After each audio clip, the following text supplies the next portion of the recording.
Hello friends, you've just unlocked another chapter of the past, hidden, untold, and waiting to be discovered. This is Buried Truths. Let's view the video. Jessica Fletcher mystery, Death Calls at Dovecote Hill, follows the legendary amateur sleuth as she steps into a peaceful English village hiding chilling secrets. With murder looming beneath quiet smiles, Jessica must uncover the truth before darkness takes hold again. Jessica Fletcher arrived at Dovecote Hill under soft gray skies, invited to speak at the village's annual literature festival. Nestled among green pastures and stone walls, the village seemed a picture of serenity. But Jessica's instincts stirred, places that looked too perfect often held fractured truths beneath their charm. As she walked toward the ivy-covered inn, locals gave polite nods, yet their eyes betrayed unease. A watchful gardener paused mid-snip, an old woman shut her curtains, and even the innkeeper's handshake trembled. Jessica knew how to read people. Something more than mere shyness was haunting Dovecote Hill. Inside the inn's warm wooden walls, Jessica unpacked her things with practiced ease. A newspaper lay folded by the fireplace. Its front page featured a recent dispute over land rights involving the late Sir Edward Dunsley. Villagers argued bitterly over ownership. Jessica made a mental note. Land always complicated lives. Later, as she strolled past the village green, she noticed a faded memorial plaque. The name Thomas Elridge was etched among others, yet he was still alive. He'd introduced her that morning. Curious. Had someone prematurely honored him, or was there a deeper story the village preferred buried? At dusk, Jessica dined at the Rose Bell. Conversations around her halted whenever she spoke. She overheard whispers, "She's here again, just like before." It chilled her. Again? Jessica had never visited Dovecote Hill. But someone clearly remembered her, or someone very much like her from the past. That night, the wind howled through the rafters. As Jessica sat at her desk journaling, a sudden knock shattered the silence. No one was at the door. Just a red envelope on the ground. Inside, a note read, "Leave while you can. The hill doesn't forget." Jessica's eyes narrowed sharply. The sun had barely risen when the church bell rang out, odd, since it was never rung before services. Jessica, drawn by the sound, arrived at the ancient stone tower to find a gathering crowd and one horrified scream echoing through the morning stillness.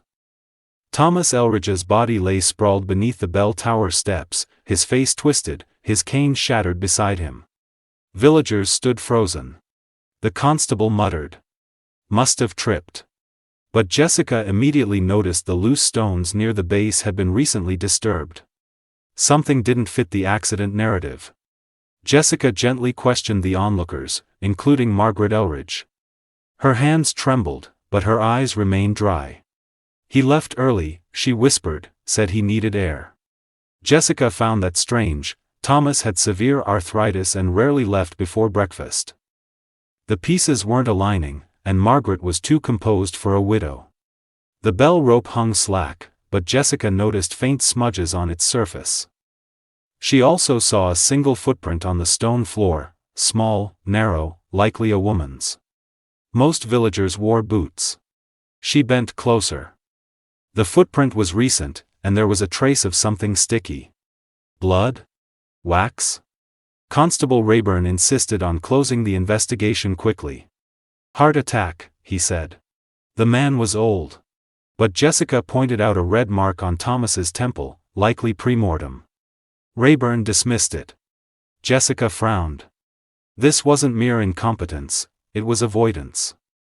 Someone didn't want this death probed. At the vicarage, Reverend Collins looked pale. He came to confess something, he admitted. Said it involved someone's inheritance, but then changed his mind. Jessica leaned in. A secret involving land and family, was that the reason someone wanted Thomas dead? Her suspicion deepened with every new detail. Returning to the inn, Jessica found her door ajar. Inside, nothing was stolen, but the red envelope was missing. Only a feather was left on the windowsill, black and long. Jessica stared at it grimly. Someone had entered her room to send a message. The mystery had officially turned deadly. The next morning, Jessica entered the Dovecote tea room. The cozy space buzzed with murmurs, clinking cups, and darting eyes. She ordered Earl Grey and sat quietly. Villagers glanced her way, then looked quickly down. A chill of suspicion lingered beneath the warm scent of scones and jam. Jessica noticed the waitress, Ellie, hesitating near her table. Ellie finally leaned in, whispering, "Thomas wasn't well liked, you know. He knew too much."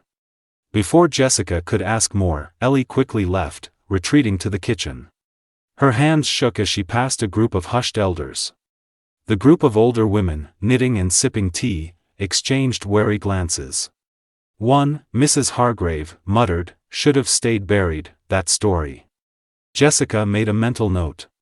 They were hiding something Thomas may have uncovered. Secrets were beginning to surface through subtle cracks in polite conversation. Jessica noticed a letter left on a nearby seat. It was addressed to Margaret Elridge, but written in Thomas's handwriting. Slipping it discreetly into her purse, she later read it in private. It mentioned the truth about Geoffrey and warned that the past would soon demand its price. Back at her table, Jessica found a folded napkin with a crude sketch of a bell tower, and the word silence scrawled in ink. No one admitted to leaving it. It was clear someone was watching her closely, and issuing a warning in the only way they dared. The tea room owner, Mr. Finch, denied any knowledge. "People love to gossip," he smiled. But Jessica noted the locked cabinet behind him. Through its glass, she spotted a set of brass keys, one marked Bell Tower. Her suspicions deepened. Why would a tea room owner hold such a key? Outside, Jessica spotted Ellie smoking nervously in the alley.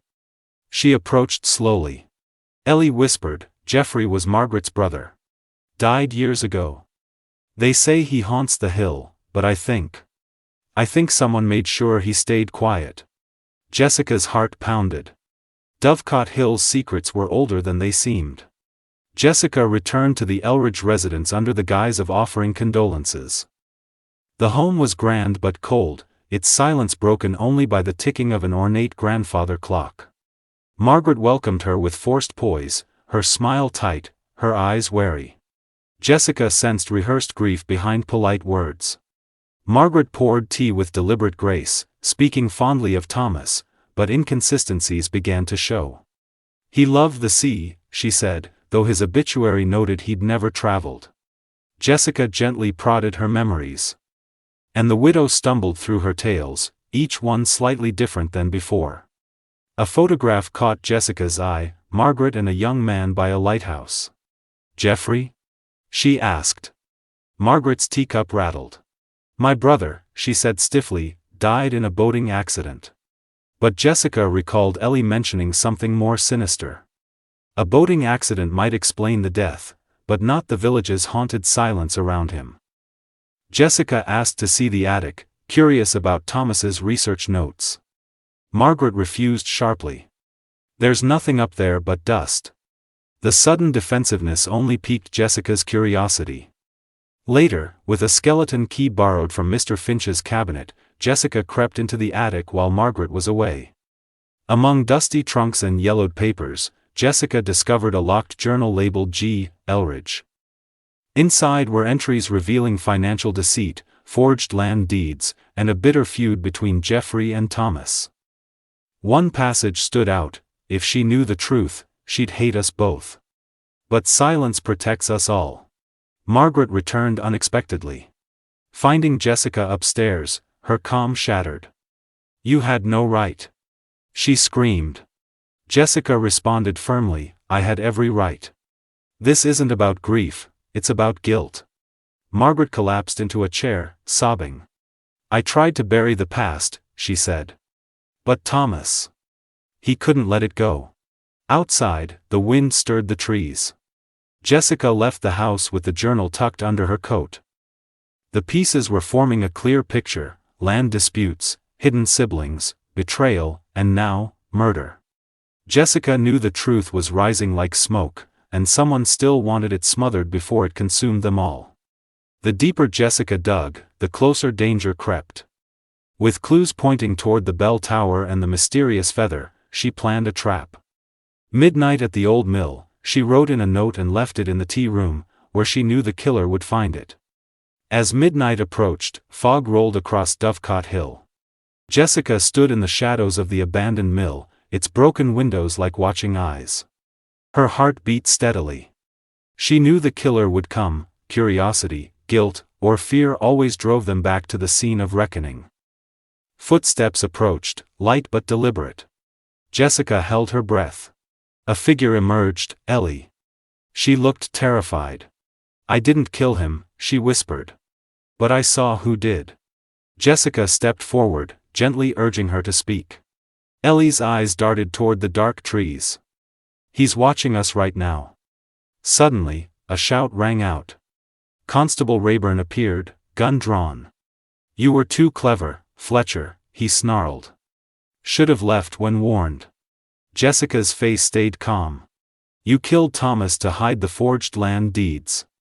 And you scared Margaret into silence with the feather, just like you did to Jeffrey."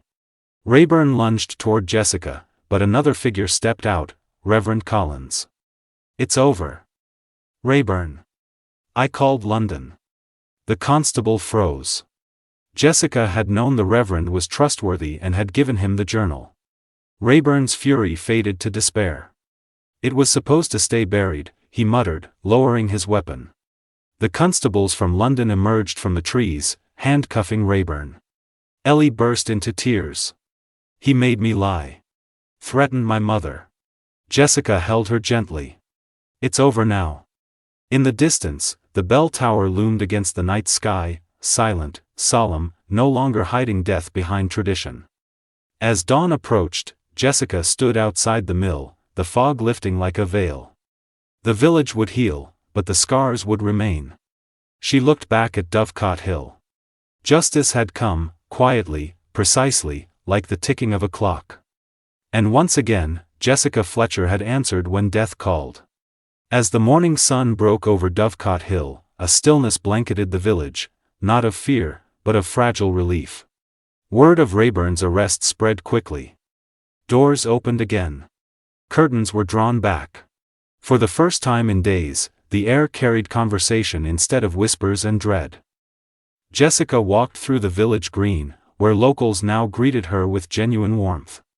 Mrs. Hargrave offered scones, Mr. Finch nodded solemnly, and Ellie stood outside the tea room, no longer afraid. The shadows that had loomed over Dovecote Hill seemed to lift with each passing hour. Inside the church, Reverend Collins addressed a gathering of villagers. "Justice has been served," he said, "but we must also reckon with our silence."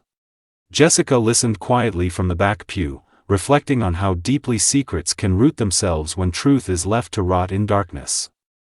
Margaret Elridge sat beside her, eyes red but clear. She whispered, "He told me Jeffrey fell. But now I know he was pushed out of this life by greed." Jessica gently squeezed her hand. "You were protecting love. But the truth always finds a way to the surface." That afternoon, London authorities collected the forged documents, and Rayburn was formally charged. A new constable arrived to restore trust in local law. Jessica handed over the journal, her job done. Dovecote Hill had begun to cleanse itself, through grief, yes, but also through courage and truth. Before leaving, Jessica visited Jeffrey Elridge's unmarked grave on the outskirts.